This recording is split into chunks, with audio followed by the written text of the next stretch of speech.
നമസ്കാരം. കുമ്മനടിയും ചന്ദ്രനടിയും. ആ സ്റ്റേജിലേക്ക് നോക്കൂ.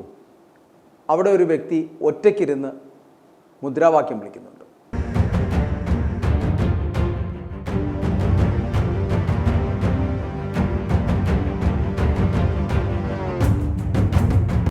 സത്യത്തിൽ ഇതൊക്കെ അല്പത്തരമല്ലേ? ആദ്യമേ വിഴിഞ്ഞം ഉദ്ഘാടന വേദിയിൽ ഇടം പിടിച്ചത് ബി.ജെ.പിയുടെ സംസ്ഥാന അധ്യക്ഷൻ രാജീവ് ചന്ദ്രശേഖർ.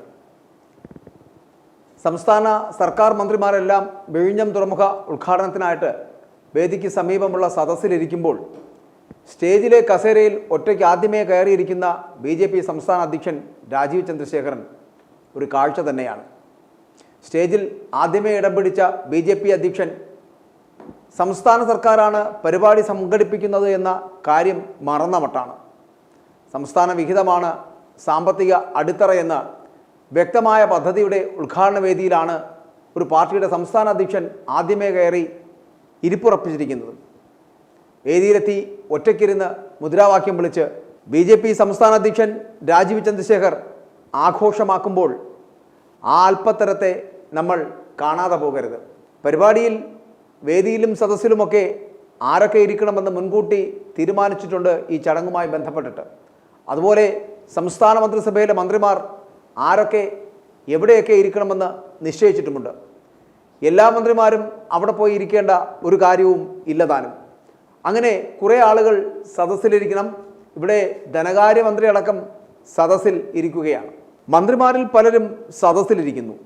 എന്നാൽ ബി.ജെ.പി എന്ന രാഷ്ട്രീയ പാർട്ടിയുടെ സംസ്ഥാന അധ്യക്ഷൻ എത്രയോ നേരത്തെ വന്ന് വേദിയിൽ ഒരു സർക്കാർ പരിപാടിക്ക് ഇരിക്കുകയാണ്. ഇത് പ്രധാനമന്ത്രിയുടെ ഓഫീസ് നേരിട്ട് ഇടപെടുകയാണ് എന്നുള്ളതാണ്. ഇത് ജനാധിപത്യ വിരുദ്ധമല്ലേ? തിരഞ്ഞെടുക്കപ്പെട്ട ജനപ്രതിനിധികളെ അവഗണിക്കുകയും രാഷ്ട്രീയ പാർട്ടി നേതൃത്വത്തിലുള്ളവർ ഇത്തരം സമീപനം സ്വീകരിക്കുകയും ചെയ്യുന്നത് ശരിയാണോ? എല്ലാ രാഷ്ട്രീയ പാർട്ടികളുടെയും നേതൃത്വത്തെ വേദിയിലിരുത്തുകയും ചെയ്യുന്ന പരിപാടിയാണെങ്കിൽ നമുക്കത് മനസ്സിലാക്കാമായിരുന്നു. ഇതങ്ങനെ അല്ല എന്നും പ്രധാനമന്ത്രിയുടെ ഓഫീസ് നേരിട്ട് വിളിച്ച് ഇരുത്തുന്നുവെന്നും എന്നിട്ട് അദ്ദേഹം മുദ്രാവാക്യം വിളിക്കുകയും ചെയ്യുന്നു എന്നുള്ളതാണ് കഷ്ടമാവുന്നത്. കഷ്ടം എന്ന് തന്നെ പറയേണ്ടിയിരിക്കുന്നു. ഇവിടെ ഒരു പ്രതിപക്ഷമുണ്ട്, പ്രതിപക്ഷ നേതാവുണ്ട്. അവരെ ഒന്നും വിളിക്കാനോ വേദിയിൽ ഇരുത്താനോ ഒന്നും തന്നെ സംസ്ഥാന സർക്കാരിൻ്റെയോ കേന്ദ്ര സർക്കാരിൻ്റെയോ ആരും തന്നെ ഇല്ല എന്നതാണ് വാസ്തവം. പ്രതിപക്ഷ നേതാവ് വി.ഡി. സതീശൻ പ്രതിഷേധ സൂചകമായിട്ട് ചടങ്ങിന് പങ്കെടുത്തതുമില്ല. ഒരു സാമാന്യ മര്യാദ കാണിക്കാത്ത സർക്കാരുകൾ എന്ന് വേണം ഇതിനെ പറയാൻ. അവിടെയാണ് ഒരു പഞ്ചായത്ത് മെമ്പർ പോലും അല്ലാത്ത രാജീവ് ചന്ദ്രശേഖർ കയറിയിരുന്ന് അട്ടഹാസം കാണിക്കുന്നത് എന്ന് പറയേണ്ടിയിരിക്കുന്നു.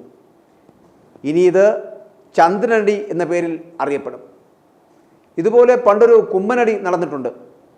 അതും ഇതേ പ്രധാനമന്ത്രിയും, പക്ഷെ അന്നത്തെ ബി.ജെ.പിയുടെ സംസ്ഥാന അധ്യക്ഷനുമായിരുന്നു. അന്നത്തെ സംസ്ഥാന അധ്യക്ഷൻ കുമ്മനം രാജശേഖരനായിരുന്നു.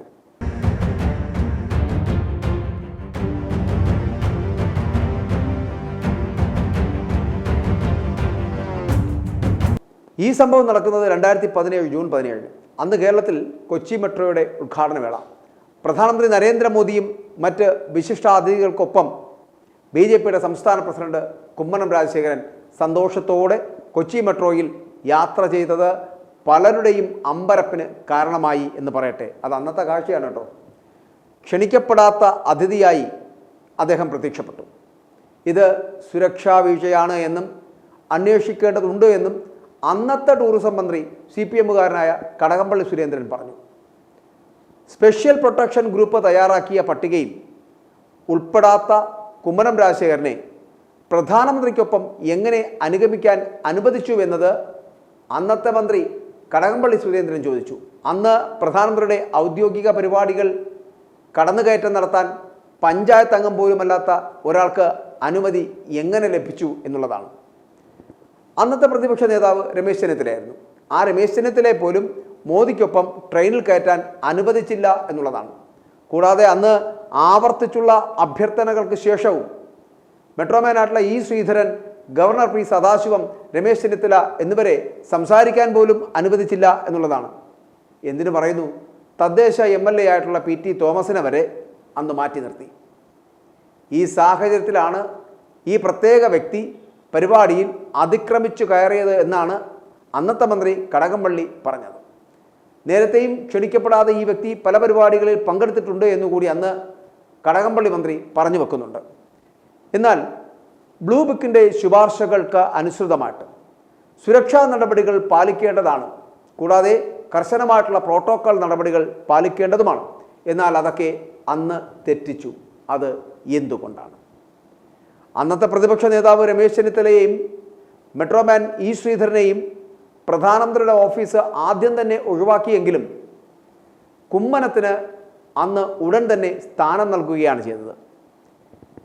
BJP നേതാവ് കുമ്മനം രാജശേഖരൻ പ്രധാനമന്ത്രിയോടൊപ്പം കൊച്ചി മെട്രോയിൽ ഉണ്ടായിരുന്നത് എന്തുകൊണ്ട് എന്ന് അന്വേഷണം വേണമെന്ന് കേരളത്തിൻ്റെ മന്ത്രി അന്ന് ആവശ്യപ്പെട്ടതും കേരളം കണ്ടതാണ് എന്നുള്ളതാണ്. പക്ഷേ അന്ന് BJPയുടെ അധ്യക്ഷൻ കുമ്മനം രാജശേഖരൻ പറഞ്ഞത് പ്രധാനമന്ത്രിയുടെ ഓഫീസിൽ നിന്നും ക്ഷണം ലഭിച്ചതിന് ശേഷം പ്രധാനമന്ത്രിയോടൊപ്പം യാത്ര ചെയ്തതിനാൽ അതിനകത്ത് വിവാദം അനാവശ്യമാണ് എന്ന് പറഞ്ഞ് ആ ചാപ്റ്റർ അവസാനിപ്പിക്കുകയായിരുന്നു. അപ്പോൾ ഇതിൻ്റെ പേരിലൂടെ ഹർത്താൽ വരെ നടത്തിയ നാടാണ് നമ്മുടെ കേരളം എന്ന് മറന്നു പോകരുത്. അപ്പോൾ ഈ രണ്ട് സംഭവങ്ങളും വിരൽ ചൂണ്ടുന്നത് ജനാധിപത്യത്തോട് പ്രധാനമന്ത്രിയുടെ ഓഫീസും BJPയും എടുക്കുന്ന സമീപനമാണ്. ഇത് ശരിയാണോ? ഇങ്ങനെയാണോ ഒരു ജനാധിപത്യ സംവിധാനം പ്രവർത്തിക്കേണ്ടത് എന്നും അതോ ഏകാധിപത്യപരമായ സമീപനം സ്വീകരിക്കുന്നത് ഒരു ജനകീയ സർക്കാരിന് ഭൂഷണമാണോ എന്നും ചിന്തിക്കണം.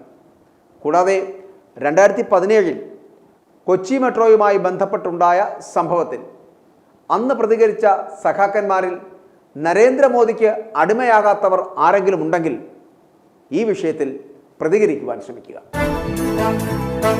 i2i News, an eye for truth. i2i News subscribe ചെയ്തിട്ടില്ലാത്തവർ ഇപ്പോൾ തന്നെ സബ്സ്ക്രൈബ് ചെയ്യുക. നോട്ടിഫിക്കേഷൻ ലഭിക്കുവാൻ ബെൽ ബട്ടണും അമർത്തുക.